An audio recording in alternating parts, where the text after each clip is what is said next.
Doutor Leonardo, é interessante essas escalas, porque eu lembro numa conversa, uma oportunidade que nós tivemos, você vai até aqui, mas você acaba ajudando muitas pessoas fazendo uma revisão de uma cirurgia bariátrica que você, por conta de oportunidade, tempo e outras demandas, acaba não fazendo, porque a pessoa não mudou o hábito, não mudou a mentalidade, não caiu a ficha que de fato não conseguiu, melhor dizendo, não É, conseguiu vencer toda essa orientação e não conseguiu romper e acaba tendo que voltar, que é um outro procedimento que você faz, que é uma revisão dessa bariátrica. exatamente. Seguindo a escala, né, a gente tem ali o balão, a gastroplastia, a cirurgia e após o paciente recidivar o peso, ou seja, o paciente ele acabou teve um bom resultado, às vezes na cirurgia, perdeu lá 30, 40% do peso dele, só que depois de 2, 3, 4 anos, a gente percebe que o peso ele começa a voltar. Na maioria das vezes a gente consegue identificar as causas, né? A gente fala que para o reganho de peso existem três pilares ali que são determinantes, né? O primeiro é o comportamental, onde o paciente, se ele não decidir mudar de vida quando ele faz a cirurgia bariátrica, ou seja, ele não foi curado quando ele fez a cirurgia bariátrica. Foi usada uma ferramenta que, na maioria das vezes, ajuda o paciente a emagrecer, só que a pessoa não fez a parte dela na história. Ele simplesmente foi operado, mas não está fazendo a base ali, que é se alimentar bem, fazer atividade física de rotina. E estamos falando dos pilares, são três: o comportamento, o acompanhamento multidisciplinar. O paciente ele continua obeso, só que está com a doença controlada. Ele não deixou de ser obeso quando ele foi operado, quando ele botou o balão, ele controlou a doença. E o terceiro ponto é a anatomia gástrica. Então, o paciente que já fez a cirurgia bariátrica e teve recidiva do peso, a gente tem mais um recurso hoje, que é o tratamento endoscópico através do plasma de argônio e da revisão da cirurgia bariátrica com esse procedimento de gastroplastia endoscópica também. Então, é mais um artifício para ajudar esse paciente que está recidivando peso após os E tratamentos. é comum esse paciente tem um índice alto das pessoas que fizeram a cirurgia bariátrica e precisam depois voltar para fazer essa revisão ao longo do tempo? Infelizmente, é algo muito comum e a gente, quando fala de reganho de peso, a gente está falando de uma taxa bastante alta de reganho de peso.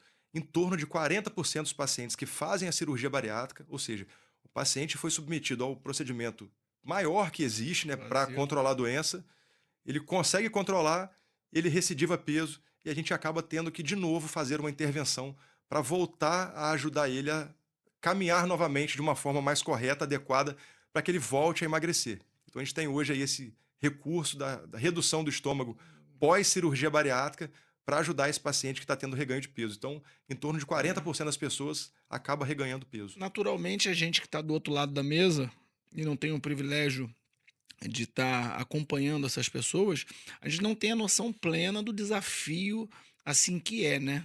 Primeiro manter, talvez até de reconhecer que tem a doença, né? Porque a gente acaba lidando com isso e me parece que isso é muito parecido como um cartão de crédito que demora a chegar a fatura. Você vai usando, usando, usando, usando, usando, quando a fatura chega, para uns chegam mais rápido, para outros Exatamente. mais demorado, mas quando chega, toma susto quando chega É. a fatura. Como eu disse, é a lei da semeadura. Você vai acabar colhendo em algum momento aquilo que você está plantando, né? A hora vai chegar.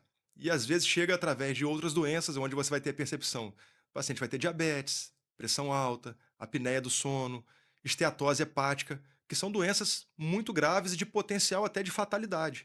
Então a gente vê que a doença ela é muito complexa, ela é recidivante, ela é incurável e depende exclusivamente da pessoa mudar de vida. A pessoa ela tem que ter a compreensão de que, se ela não estiver disposta a mudar de vida, eu até aconselho, às vezes, o paciente fala assim: olha, se você não está disposto a mudar, não é hora de você fazer nenhum tratamento ainda. Segue aí, vamos ver até onde vai dar, mas a conta vai chegar. Então, às vezes, essa fatura aí, ela chega mais rápido, para outros demora um pouco mais, mas é inevitável. Um outro ponto que normalmente a gente comenta, não com um profissional, e agora eu estou tendo a oportunidade de conversar com você sobre o assunto, é o seguinte: a literatura aponta que existe uma expectativa de vida muito menor para as pessoas que são obesas. Mas existem as pessoas que não são obesas, mas que também têm uma qualidade de vida no que diz respeito, um apontamento, um compromisso menor com o exercício, e tem algumas até, inclusive, que são magras, têm exames normais e acham que estão bem. E chega um determinado momento, elas são surpreendidas com algumas doenças.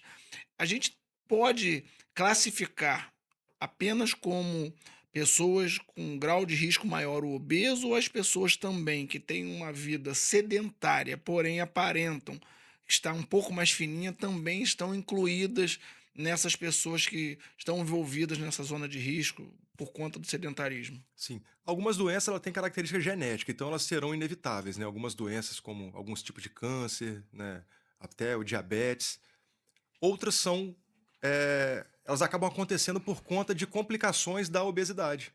Então, essas que evoluem por conta das complicações da obesidade são doenças que elas podem ser evitadas. Então, se o paciente não permitir que a obesidade avance, ele não vai ser diabético no futuro. Ele não vai, né, de repente ter uma hipertensão e em algum momento fazer aí um infarto do miocárdio, ter complicações graves que podem acontecer com a bariátrica, com o paciente obeso. Então ele tem que ter essa consciência de que se ele está com excesso de peso, ele precisa de se cuidar, porque a tendência é que essa doença vá avançando. E às vezes a gente tem como referência só a quantidade de peso, aquilo que a gente começou falando ali, onde na verdade não é só o IMC, mas a gente muitas vezes vê pessoas que aparentam não ser obesas, mas que têm uma composição corporal muito ruim. Então, o famoso falso magro, né? A pessoa não tem aquela aparência, mas quando você faz, por exemplo, um exame de bioimpedância, você vê que uma pessoa que tem um percentual de gordura altíssimo, desproporcional à quantidade de músculo. Então, é aquilo onde a gente aconselha, olha, você tem que fazer atividade física, tem que fazer musculação. Você precisa de mudar a sua composição corporal. A esteatose, que é uma doença do fígado, que é o acúmulo de gordura no fígado hoje, ela causa mais cirrose do que bebida alcoólica, do que algumas doenças que causavam antes, doença de Chagas, que era uma doença muito comum em alguns lugares de Minas. Então, a obesidade é uma doença que traz a esteatose, que vai virar cirrose. Esse paciente ele pode desenvolver depois varizes de esôfago e morrer de hemorragia digestiva. Então, olha a complexidade da É. doença. É uma doença extremamente grave. Eu, às vezes, eu dou como exemplo assim: tem alguns tipos de câncer, né? Por exemplo, câncer de colo, que é algo que eu trabalho. Você identificou, você pegou numa fase ali inicial, você consegue operar o paciente, ressecou aquela parte ali e o paciente está curado do câncer. E a obesidade, infelizmente, você pode operar, você pode dar remédio, você pode fazer. Até hoje não existe nada definitivo quando você fala de obesidade. A gente sabe que as ferramentas elas auxiliam, ajudam, as pessoas precisam dessas ferramentas para poder se tratar, porém, não existe um tratamento definitivo. Fala assim, ó, faz isso aqui que está resolvido, você não precisa de fazer mais nada. Então, às vezes, as pessoas que ficam se automedicando, e né, hoje está na moda essas canetinhas emagrecedoras aí, a pessoa vai na farmácia, compra e só compra aquilo. Ele não muda a alimentação, ele não vai numa nutricionista, ele não vai fazer atividade física, ele só está injetando uma medicação que a gente não sabe como é que vai ser no futuro ainda, não existe um estudo muito robusto de longo prazo para falar assim, peraí, alguma coisa pode acontecer de ruim aqui no futuro, não é só coisa boa que a gente vê nas medicações, não. A gente sabe que as medicações elas têm também as indicações e contraindicações. Então eu sempre tento orientar o paciente, olha, não fique se automedicando, tenha o seu médico para te orientar, para indicar qual é o melhor tratamento para você. Você precisa de ser cuidado por um time. Quanto mais pessoas puderem, né, participar do tratamento, como personal trainer, né, a nutri, a psicóloga, um endocrinologista, quanto mais profissionais, você tem um potencial de ter melhores resultados aí no tratamento.